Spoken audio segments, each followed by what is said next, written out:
Luke, where do you want to start? I think with the Bengals and this DC thing, look, I know very little about Patrick Graham. Al Golden, for those of you that don't remember, he has been a head coach in the college ranks at Golden. He did a great job at Temple. He went to the University of Miami down in Florida, down there for a number of years, and has always been thought of as a great defensive mind. What are your thoughts about if indeed it's true from Drae Harris and giving him the credit from Sports Illustrated? What do you think about these two finalists? I think they're definitely different. Obviously, one would come directly from the NFL, and the other coming from the national championship game, and that's where you're getting this Al Golden talks coming from. He's had a heck of a year. He deserves to be in these conversations.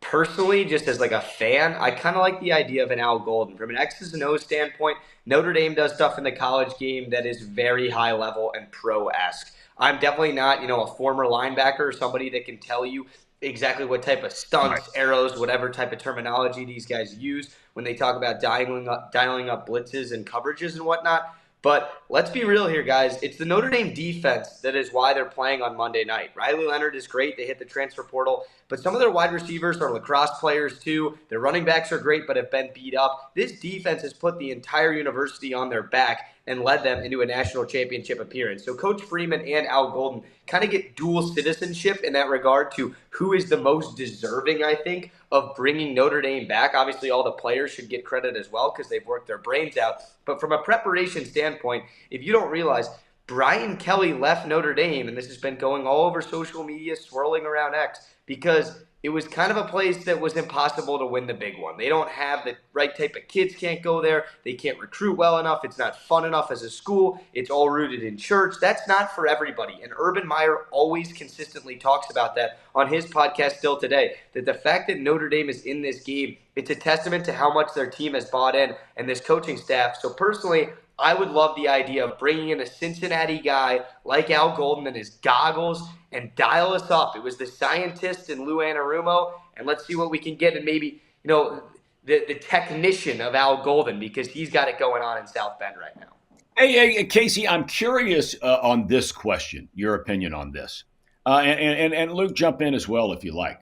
Um, you, Notre Dame, in their system this year, has been a defensive line that's been very, very good. They get after the quarterback.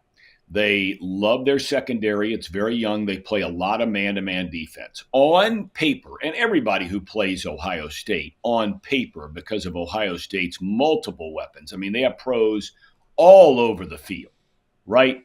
Wide receivers, running back, even offensive linemen now as the season has gone on. And I think the quarterback's going to play in the NFL for a long time, but that's just my opinion. But d- does does does what he's able to do against Ohio State on Monday night, does that have any factor in whether you're going to hire him or not, Casey? I do think it has some factor, not just from a Bengals perspective, but from an NFL perspective. If he's able to shut down an offense who predominantly dominates their type of defense, Jeremiah Smith, Amika, Like and Muko, yeah, yeah, and I can't remember Tate. and Was it Carnell Tate Carnel and Brandon. Tate? I mean, they've got a lot Right. of guys. Yeah, Yeah, they've got a high-powered offense, and I think if he's able to limit what they do, I don't even think he has to win. I think if he's able to keep it low-scoring affair, I do think that he is a major consideration for many teams to potentially move from college to the NFL. We yeah. had that conversation today on Off the Bench, and what's funny is even if he does get offered a defensive coordinator position, it's actually more likely that maybe one of these college programs wants him as a head coach, because I do think that if he's able to have success against Ohio State, that he will be a very highly coveted prospect in the college sphere as well.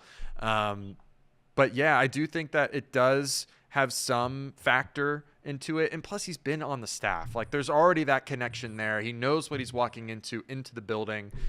He knows the players there. He drafted, guys like Logan Wilson. Like that right there is already He knows. He knows the team. Okay, So is that a good thing? I mean, we often ask on this program, do the Bengals need to get out of the building? oh Okay, yeah, I know Yes. Golden's been I'm gone for a year, but do they need to get out of the building? I I do think they need to get out of the building. But if there was ever a guy to grab, it's gonna be a guy that's proven it elsewhere outside of your building, right? Okay, fair enough. So I think that Al Golden still makes sense for the Bengals. Personally, I am more of a fan of Patrick Graham out of the two guys, just because it is someone that's different outside of the Bengal sphere. He was right in the middle of defensive efficiency this year for defenses. He was like 15th or 16th in yards allowed. He was able to slow down Patrick Mahomes. That's a big deal to me. That's a big deal to this franchise. He was able to slow down the Ravens early on in week 2. That's also a big deal as well. They won a game 26-23 against the Ravens. And late down the stretch, he was able to just, prove himself. I mean, he had a 5-6 game stretch of only allowing 20 points or less. That's pretty good. 5 out of the 6 games of the season. And again, he did it with guys hurt. He had to rotate in guys. He had a revolving door for his quarterback situation. The offense wasn't very good for the Raiders. So I like the idea of Patrick Graham coming in here, being able to turn something out of nothing for the Cincinnati Bengals. And out of the two, that's my guy. That's the pick that I have. Okay, just for you guys wondering, Golden has been at Notre Dame for 2 years. Marcus Freeman, when he went in there, hired Golden immediately away from the Bengals. So just FYI. And they finished number 5 overall in defense in college football. In yards allowed a season ago, they gave him a long contract extension. They had a great defense this year.